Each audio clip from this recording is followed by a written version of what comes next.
नमस्कार दोस्तों, एजुकेशन 790 से मैं सुरेश यादव। दोस्तों देखिए, आज हम देखेंगे मौलिक अधिकार। यह भी बहुत महत्वपूर्ण है। इसके जो मूल मूल भाग हैं और महत्वपूर्ण हैं उसको आप देख लीजिए। यह पहली बात तो कहाँ से लिया गया है? संयुक्त राज्य अमेरिका मतलब यूएसए से लिया गया है। और इसका वर्णन जो है भाग 3 में है, संविधान के भाग 3 में है, अनुच्छेद 12 से लेकर के 35 के बीच में। अनुच्छेद 12 से लेकर के 35 के बीच में। और संविधान के भाग 3 को ही भारत का मैग्ना कार्टा या भारत का अधिकार पत्र कहा जाता है। ये याद रखिए, कई बार पूछा जा चुका है कि भारत का मैग्ना कार्टा, कई बार इंग्लिश वर्ड ही बोल देता है यह। भारत का मैग्ना कार्टा किस भाग को कहा जाता है? तो यह भाग 3 को कहा जाता है, इसको आप ध्यान रखिएगा। मौलिक अधिकारों में संशोधन हो सकता है एवं राष्ट्रीय आपात के दौरान अनुच्छेद 352 जीवन एवं व्यक्तिगत स्वतंत्रता के अधिकार को छोड़कर अन्य मौलिक अधिकारों को स्थगित किया जा सकता है। तो ये आप ध्यान रखिएगा कि राष्ट्रीय आपात के समय में क्या क्या हो सकता है। तो इसमें व्यक्तिगत स्वतंत्रता के अधिकार को छोड़कर, व्यक्तिगत स्वतंत्रता के अधिकार को छोड़ करके बाकी सभी को स्थगित कर दिया जाता है। संविधान के 7 मौलिक अधिकार थे, लेकिन 44वें संविधान संशोधन में, 44वें, और ये याद रखिए कब हुआ था? 1978। तो 4 और 4 8, इससे आप याद रखिएगा 1978। इसमें संपत्ति का जो अधिकार था, अनुच्छेद 31, इसको अनुच्छेद 31 एवं 19 का, आर्टिकल 19 का, इसको क्या है कि हटा दिया गया था। इसको हटा करके अब कहाँ रखा गया है? अनुच्छेद 300 ए में। इसके अंतर्गत कानूनी अधिकार के रूप में रखा गया है। किसके रूप में रखा गया है? कानूनी अधिकार के रूप में। तो ये बहुत महत्वपूर्ण है, इसको आप ध्यान रखिएगा कि पहले जो मौलिक अधिकार थे इनकी संख्या 7 थी, लेकिन जो 44 अमेंडमेंट था, 44वां अमेंडमेंट 1978 हुआ, उसमें इसको हटा दिया गया और इस मौलिक अधिकार सूची से हटा करके इसको संविधान के अनुच्छेद 300 क या 300 ए में रखा गया है। अब ये कानूनी अधिकार के रूप में है। बहुत इंपॉर्टेंट है, कई बार ये पूछा जा चुका है, इसको आप सब ध्यान रखिएगा। आगे देखिए मौलिक अधिकार। मौलिक अधिकार में देखिए क्या क्या है। इसमें आप देखिए समानता या समता या समानता का अधिकार, बहुत इंपॉर्टेंट है, यह अनुच्छेद 14 से 18 के बीच है। स्वतंत्रता का अधिकार, यह अनुच्छेद 19 से लेकर 22 तक है। शोषण के विरुद्ध अधिकार, यह 23 से लेकर 24 तक है। धार्मिक स्वतंत्रता का अधिकार, यह अनुच्छेद 25 से लेकर 28 तक है। संस्कृति एवं शिक्षा संबंधी अधिकार, यह 29 से लेकर 30 तक है। और संवैधानिक उपचारों का अधिकार अनुच्छेद 32 में है। तो देखिए एक प्रश्न यहाँ अनुच्छेद 32 से भी बनता है कि संविधान की आत्मा डॉक्टर भीमराव अम्बेडकर ने किसको कहा था? तो यह हो जाएगा आर्टिकल 32, अनुच्छेद 32। लेकिन अगर अब भीमराव अम्बेडकर का नाम नहीं है और यह कहा गया कि संविधान की आत्मा किसे कहा जाता है, तब वह हो जाएगा प्रस्तावना। और इसको देखिए याद करने के लिए आपको ये ध्यान देना पड़ेगा कि समस्त समस्त शोध, एक कोड आप सब याद रखिएगा, समस्त शोध, समस्त शोध, समस्त शोध धार्मिक, समस्त शोध संस्कृति, क्या हो जाएगा? संस्कृति एवं संस्कृति एवं शिक्षा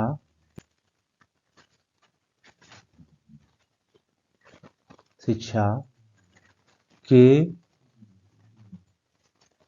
उपचार के लिए किए जाते हैं। शिक्षा के उपचार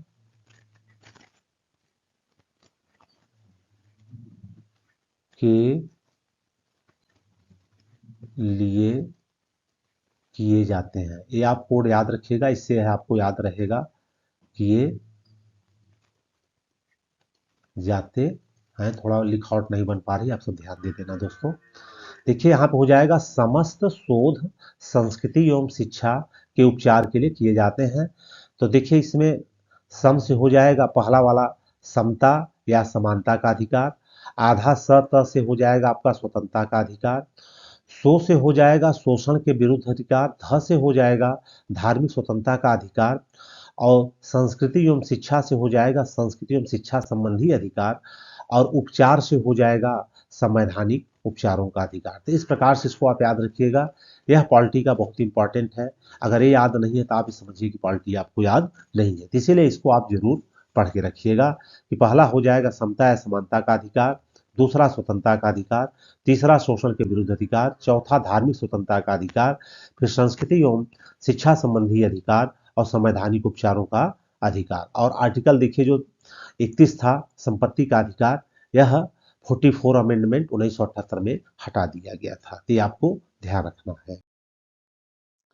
अब देखिए समता या समानता का अधिकार में अनुच्छेद 14 विधि के समक्ष समता, इसका अर्थ यह है कि राज्य सभी व्यक्तियों के लिए एक समान कानून बनाएगा। ये आप याद रखिएगा कि सभी के लिए एक समान कानून बनेगा। फिर अनुच्छेद 15 में है कि धर्म, नस्ल, जाति, लिंग या जन्म स्थान के आधार पर भेदभाव का निषेध। राज्य के द्वारा धर्म, मूल वंश, जाति, लिंग एवं जन्म स्थान आदि के आधार पर नागरिकों के प्रति जीवन के किसी भी क्षेत्र में भेदभाव नहीं किया जाएगा। तो यही याद रखिएगा अनुच्छेद 15। अनुच्छेद 16 में है लोक नियोजन के विषय में अवसर की समानता। राज्य के अधीन किसी पद पर नियोजन या नियुक्ति संबंधी विषयों में सभी नागरिकों के लिए अवसर की समानता होगी। ये भी आप ध्यान रखिएगा। अपवाद इसमें है अनुसूचित जाति, अनुसूचित जनजाति और पिछड़ा वर्ग, इसके यह अपवाद है। अनुच्छेद 17 देखिए अस्पृश्यता का अंत। अस्पृश्यता का अंत, अस्पृश्यता के उन्मूलन के लिए इसे दंडनीय अपराध घोषित किया गया है। यह बहुत इंपॉर्टेंट है, कई बार पूछा जा चुका है, इसको आप याद रखिएगा कि आर्टिकल 17 क्या है। तो यह हो जाएगा अस्पृश्यता का अंत। क्या हो जाएगा? छुआछूत का अंत। आगे देखिए अनुच्छेद 18 में उपाधियों का अंत। सेना या विधा संबंधी सम्मान के सिवाय अन्य कोई भी उपाधि राज्य द्वारा प्रदान नहीं की जाएगी। भारत का कोई भी नागरिक किसी अन्य देश से बिना राष्ट्रपति की आज्ञा के कोई उपाधि स्वीकार नहीं करेगा। ये आप ध्यान रखिएगा। और नोट देखिए कि भारत सरकार द्वारा भारत रत्न जो सबसे बड़ा सम्मान है भारत का, फिर पद्म विभूषण, पद्म भूषण और पद्मश्री एवं सेना द्वारा परमवीर चक्र, महावीर चक्र, वीर चक्र आदि पुरस्कार अनुच्छेद 18 के तहत ही दिए जाते हैं। तो कई बार यह पूछा जा चुका है कि भारत रत्न किस अनुच्छेद के तहत दिया जाता है। यह किसके तहत हो जाएगा? अनुच्छेद 18। तो आप इसको याद रखिएगा। दोस्तों देखिए इसमें नेक्स्ट हो जाएगा स्वतंत्रता का अधिकार। तो इसमें देखिए अनुच्छेद 19, मूल संविधान में 7 तरह की स्वतंत्रता का उल्लेख था, अब सिर्फ 6 है। अनुच्छेद 19F संपत्ति का अधिकार जो था यह 44वां संविधान संशोधन 1978 में हटा दिया गया। वेरी इंपॉर्टेंट है, इसको आप याद रखिएगा। और इसका कोड तो आपको पता है कि बोस संघ आया, बो स संघ, बहुत इंपॉर्टेंट कोड है ये। बोस संघ आया, आ या बस व्यापार किया। बस दोस्तों देखना थोड़ा लिखा और गड़बड़ है, इसको ध्यान दीजिएगा। बस व्यापार। तो इससे आप इसके जो आर्टिकल है ABCD इसको आप याद कर लेंगे। देखिए 19A में हो जाएगा वो मतलब बोलने की आज़ादी या बोलने की स्वतंत्रता। अब B में हो जाएगा शांतिपूर्वक बिना हथियारों के एकत्रित होने या सभा करने की स्वतंत्रता, इससे हो जाएगा स से। और C में हो जाएगा संघ फार संगठन, संघ बनाने की स्वतंत्रता। और आया मतलब कि देश में कहीं भी आने जाने की स्वतंत्रता। और बस से हो जाएगा कहीं भी बसने या निवास करने की स्वतंत्रता। और व्यापार मतलब कि कोई भी व्यापार एवं जीविका चलाने की स्वतंत्रता। ये आप ध्यान रखिएगा, इस कोर्स से इसको याद रखिएगा, बहुत आसान हो जाएगा, बहुत यह आसान हो जाएगा। पहला हो जाएगा 19A में बोलने, क्योंकि यह भी प्रश्न काफी बनता है, इसलिए इसको आप जरूर पढ़ लेना।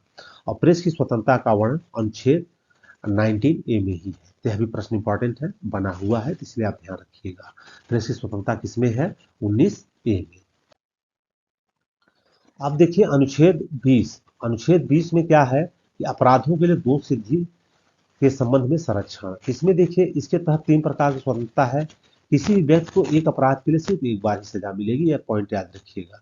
कोई व्यक्ति अगर अपराध करता है तो उसको केवल एक अपराध के लिए एक बार ही सजा मिलेगी। अपराध करने के समय जो कानून होगा उसी के तहत सजा मिलेगी, न कि पहले और बाद में बनने वाले कानून के तहत। और तीसरा होगा किसी भी व्यक्ति के स्वयं के विरुद्ध न्यायालय में गवाही देने के लिए बाध्य नहीं किया जाए। किसी भी व्यक्ति को स्वयं के विरुद्ध, हाँ ये भी ध्यान रखिएगा, यह तीनों पॉइंट महत्वपूर्ण है, याद रखिएगा। पहला है किसी व्यक्ति को एक अपराध के लिए सिर्फ एक बार सजा मिलेगी।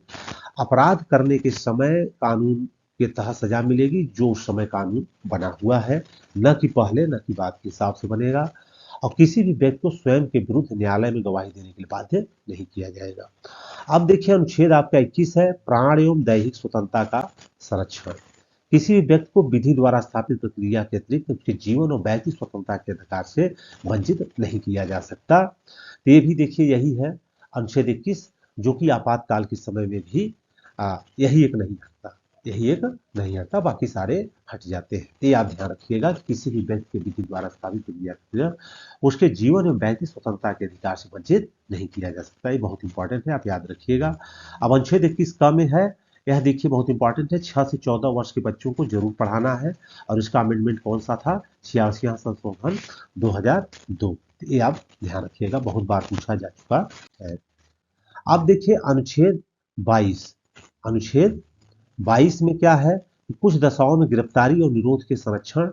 इसमें देखिए आपके क्या है? दंडात्मक निरोध। कौन सा निरोध? दंडात्मक। अगर किसी भी व्यक्ति को मनमाने ढंग से हिरासत में ले लिया गया है तो उसे 3 प्रकार की स्वतंत्रता प्रदान की जाएगी।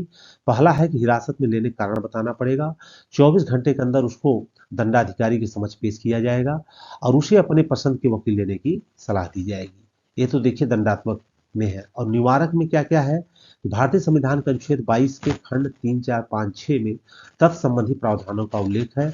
निवारक निरोध कानून के अंदर किसी भी व्यक्ति को अपराध करने के पूर्व ही गिरफ्तार किया जा सकता है। निवारक निरोध का उद्देश्य व्यक्ति को अपराध के लिए दंड देना नहीं वरन उसे अपराध से रोकना है।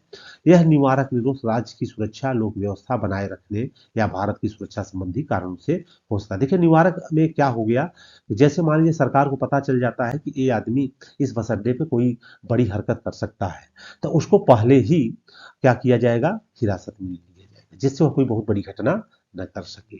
लेकिन दंडात्मक क्या है? अगर वो हिरासत में ले लिया गया है तो उसको इस तरह पे उसको मुक्ति दिलाई जाएगी कि कैसे उसको 24 घंटे के अंदर मुक्त किया जाए। तो ये दोनों में अंतर है, दंडात्मक और निवारक में, ये ध्यान रखिएगा। अब निवारक निरोध में क्या है कि जब किसी व्यक्ति के निवारक निरोध किसी विधि के अधीन गिरफ्तार किया जाता है, सरकार ऐसे व्यक्ति को 3 महीने तक अभिरक्षा के निरुद्ध कर सकती है। यदि गिरफ्तार व्यक्ति 3 माह से अधिक समय के लिए निरुद्ध करना होता है तो उसके लिए सलाहकार बोर्ड का प्रतिवेदन प्राप्त करना पड़ता है। इसके निरुद्ध व्यक्ति को यथाशीघ्र निरोध के आधार पर सूचित किए जाएंगे, किंतु जिन तथ्यों को निरस्त करना लोकहित के विरुद्ध समझा जाएगा उन्हें प्रकट करना आवश्यक नहीं है। और निरुद्ध व्यक्ति को निरोध आदेश के विरुद्ध अभिवेदन करने के लिए शीघ्र शीघ्र अवसर दिया जाएगा। तो मतलब जिस व्यक्ति को निवारक के तहत लिया गया है तो उसके प्रति सरकार ये सारी चीजें देखेगी। यह व्यक्ति सुधर गया या आगे भी कोई ऐसी बड़ी घटना कर सकता है तो उसके प्रति सलाह लेने के बाद ही उसको छोड़ेगी, अदरवाइज उस पर कार्रवाई चलती रहेगी। बाकी दोस्तों आज के लिए बस इतना ही।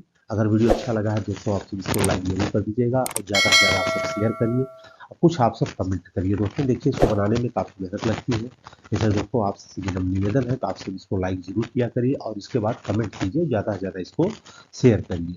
बाकी फिर मिलेंगे नेक्स्ट वीडियो के साथ, तब तक के लिए जय हिंद, जय भारत।